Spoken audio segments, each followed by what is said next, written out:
ماشاءاللہ سب سے پہلے آپ لوگوں کا، بنگلہ دیش والوں کا بہت شکر گزار ہوں۔ ہمارے پاکستان میں ایک صوبہ ہے خیبر پختونخوا، وہاں من حیث القوم علماء سے بہت عقیدت اور محبت دیکھنے کو ملتی ہے۔ ویسے تو سب محبت کرتے ہیں، لیکن من حیث القوم اسی طرح کا ماحول مجھے یہاں بنگلہ دیش میں نظر آ رہا ہے۔ یہاں یونیورسٹیوں میں، اسکولوں میں، گلیوں میں، محلوں میں، کانفرنسز میں علماء سے یہ محبت دیکھ کر دل گارڈن گارڈن ہو گیا۔ ایک تو باغ باغ ہوتا ہے نا، انگلش میں گارڈن گارڈن ہوتا ہے۔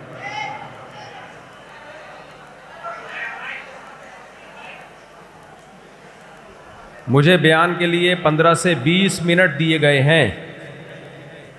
15 سے 20 منٹ میں آپ کے سامنے بات رکھوں گا اور بات مکمل کرنے کی انشاءاللہ کوشش کروں گا۔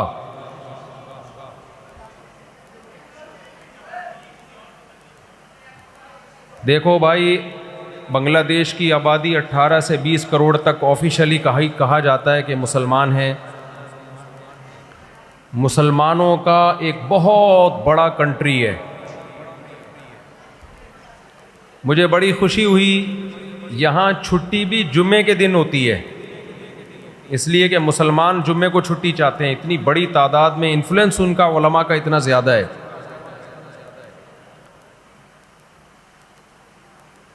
یہ ہلکی بات نہیں ہے کہ اسلام کے رشتے کی بیس پہ اللہ نے ہم کو ایک جان بنایا ہوا ہے۔ اگر اس پروگرام میں آپ کسی گلوکار کو بلاتے، ایکٹریس کو بلاتے، تو شاید یہ محبت کے جذبات دیکھنے کو نہ ملتے۔ میں تو علماء کی جوتیوں کی خاک کے برابر بھی نہیں ہوں، لیکن ایک نسبت ہے، تو آج اس نسبت کی محبت آج ماشاءاللہ نظر آ رہی ہے۔ یہاں جتنے علماء بیٹھے ہوئے ہیں، میں ان سب سے بہت معافی چاہتا ہوں، میں ان کے مقام اور مرتبے کا نہیں ہوں، مجھے تو سوشل میڈیا نے مشہور کر دیا۔ باقی آپ کے ملک میں بہت بڑے بڑے علماء ہیں، بہت بڑے بڑے۔ مفتی عبدالسلام چاٹگامی رحمہ اللہ تعالی، کل ہم ملاقات کر کے آئے ہیں، پرسوں حضرت مفتی شہید اللہ صاحب سے۔ ان کے علاوہ بھی بنگلہ دیش علماء طلباء کی سرزمین ہے، اور یہ خوب سمجھ لیں، حضرت حکیم اختر صاحب رحمہ اللہ تعالی ایک بات بیان کیا کرتے تھے۔ وہ لوگوں سے پوچھتے تھے کہ بتاؤ ٹماٹر کس کے پاس سے ملے گا؟ لوگ کہتے تھے ٹماٹر والے کے پاس سے۔ ایسا ہی ہے نا؟ سائیکل پہ جو پنچر لگاتا ہے اس کے پاس اگر آپ ٹماٹر لینے کے لیے چلے جاؤ تو ٹماٹر ملے گا؟ چماٹا ملے گا وہاں پہ آپ۔ ایسا ہی ہے نا؟ علاج انجینئر کے پاس ملے گا، انجینئروں کے پاس، یا ڈاکٹروں کے پاس بیماری کا علاج؟ آپ اپنی گاڑی لے کر گئے کسی میکینک کے پاس، گاڑی خراب ہو گئی تھی، میکینک نے وہ گاڑی ٹھیک کر دی، آپ بڑے خوش ہوئے۔ کل آپ کا گردہ خراب ہوا، آپ اسی میکینک کے پاس پہنچ گئے کہ میرا گردہ بھی ٹھیک کر دے۔ میکینک کہے گا بھائی میں نے گاڑی ٹھیک کی ہے، آپ کہو یار جو بندہ گاڑی ٹھیک کر سکتا ہے وہ میرا گردے کا پنچر بھی لگا سکتا ہے، گاڑی میرا گردہ بھی ٹھیک کر سکتا ہے۔ ایسی باتیں اگر آپ کرو گے تو واجب الچماٹ ہوگے کہ نہیں ہوگے؟ اردو میں چماٹ کا مطلب تو پتہ ہے نا، چماٹا۔ ایک ہوتا ہے واجب القتل، ایک ہوتا ہے واجب التعزیر، تعزیر جس پر لگائی جاتی ہے سزا۔ ایک لفظ ایک نیا مارکیٹ میں آیا، واجب الچماٹ۔ تو آپ اپنا گردہ ٹھیک کرانے کے لیے میکینک کے پاس چلے گئے تو واجب الچماٹ ہوگے کہ نہیں ہوگے؟ چماٹ تو کم از کم بنتا ہے نا۔ تو ٹماٹر ملے گا ٹماٹر والوں کے پاس، خربوزہ ملے گا خربوزے والوں کے پاس، اللہ ملے گا اللہ والوں کے پاس، دین کا علم ملے گا علماء کے پاس، علم والوں کے پاس. یہ اس زمانے کا بہت بڑا فساد ہے کہ جو جس کام کا اہل نہیں ہے اسے وہ کام سونپا جا رہا ہے، اس کو وہ کام دیا جا رہا ہے. دیکھو ہم علماء کے محتاج کیوں ہیں؟ جب تک آپ کا تعلق یہاں بنگلہ دیش میں فرقواریت بھی نہیں، بہت کم ہے، نہ ہونے کے برابر. 99.9% علماء فقہ حنفی کو فالو کرتے ہیں صدیوں سے، جب سے اسلام آیا ہے. 700 سال پہلے کہتے ہیں یہاں بنگلہ دیش کے لوگ مسلمان ہوئے تھے، پوری قوم کنورٹ ہوئی تھی ہندو مذہب سے اسلام کی طرف، اور اس وقت سے لے کے آج تک بنگلہ دیش کے لوگوں نے اسلام کو سینے سے لگایا ہوا ہے، مضبوطی سے تھاما ہوا ہے. تو اسے تھام کے رکھنا ہے. فرقواریت پتہ ہے آپ کی سوسائٹی میں کیسے آئے گی؟ لوگ آپ کو اس فقہ سے ہٹائیں گے جو صدیوں سے متواتر چلا آ رہا ہے، پھر یہاں فرقے شروع ہو جائیں گے. تو آپ نے دین کس سے سیکھنا ہے؟ علماء سے. علماء میں گمراہ بھی ہوتے ہیں، کیا ڈاکٹروں میں گمراہ نہیں ہوتے؟ میکینک کیا 2 نمبر نہیں ہوتے؟ تو یہ تو نہیں ہے کہ آپ کی گاڑی تھی میکینک نے خراب کر دی، یا آپ کا گردہ ایک ڈاکٹر نے خراب کر دیا، دوسرے گردے کے لیے آپ کسی پلمبر کے پاس جا رہے ہو کہ کیونکہ ڈاکٹر خراب ہو گئے ہیں لہذا میں اب گردوں کا کام کس سے کرواؤں گا؟ پلمبروں سے. واجب الچماٹ ہوگے کہ نہیں ہوگے؟ بھائی ایک ڈاکٹر اگر 2 نمبر ہے تو علاج کے لیے دوسرے ڈاکٹر کے پاس ہی ہم جائیں گے.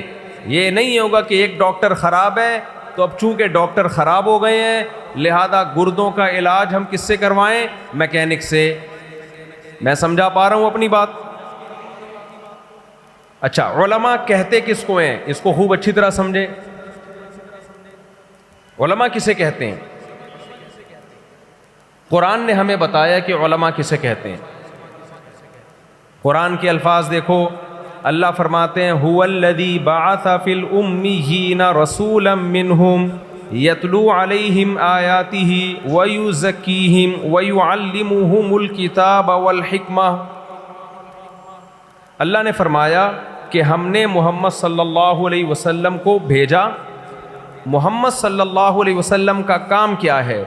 نمبر 1 یتلو علیہم آیاتہ، نبی صحابہ کے سامنے قرآن پڑھ کے سنائیں گے. صحابہ کو صرف لکھا ہوا قرآن نہیں ملا بلکہ انہوں نے نبی صلی اللہ علیہ وسلم کی زبان اقدس سے سنا بھی ہے.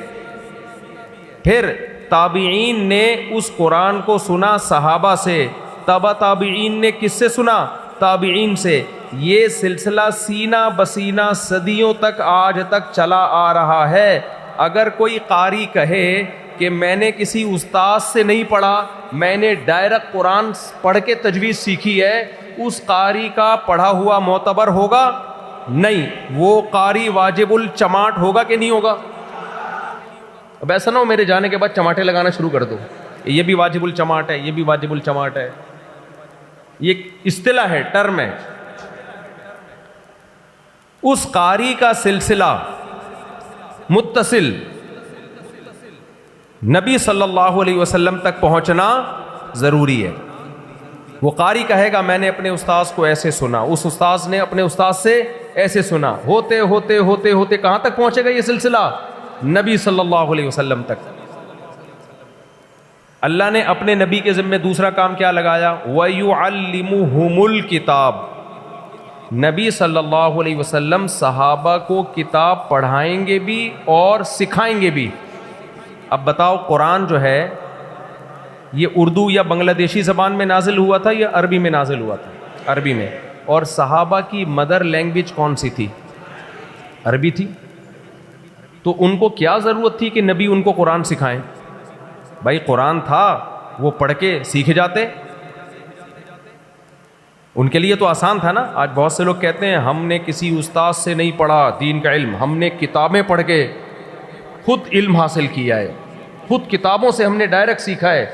بھائی کتابوں سے، کتاب میں سب سے بڑی کتاب قرآن ہے.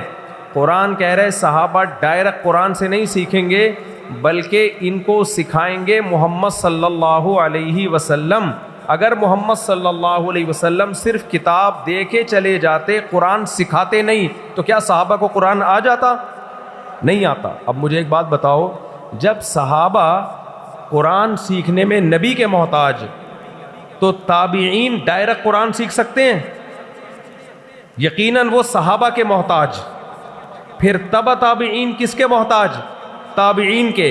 تو ہمارا جو قرآن کا سلسلہ ہے دینی مدرسوں میں, جو ہم تفسیر پڑھتے ہیں پڑھاتے ہیں, یہ سلسلہ بھی استاذ در استاذ در استاذ, ٹیچر در ٹیچر ہوتے ہوتے کہاں تک پہنچتا ہے؟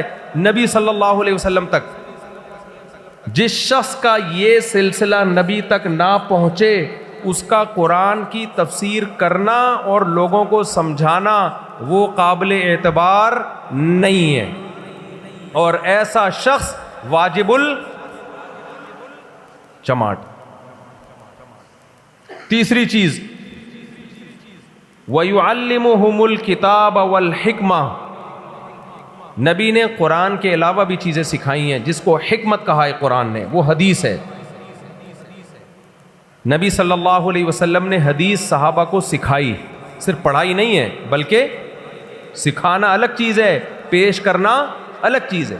پیش کرنے کا مطلب ہوتا ہے الفاظ صحابہ کو بتا دیے, صحابہ نے وہ الفاظ آگے پہنچا دیے. نا نا نا نا نا, اتنا کافی نہیں ہے. حدیث کے الفاظ اسلام کو سمجھنے کے لیے کافی نہیں ہے, بلکہ ان الفاظ کی وہ تشریح ہوگی جو نبی صلی اللہ علیہ وسلم نے کی, پھر صحابہ نے نبی سے لی, پھر تابعین نے صحابہ سے لی, تبع تابعین نے تابعین سے لی. یہ سلسلہ بھی حدیث کے استاذوں کا سند متصل کے ساتھ چلتا ہوا آج تک علماء میں الحمدللہ موجود ہے.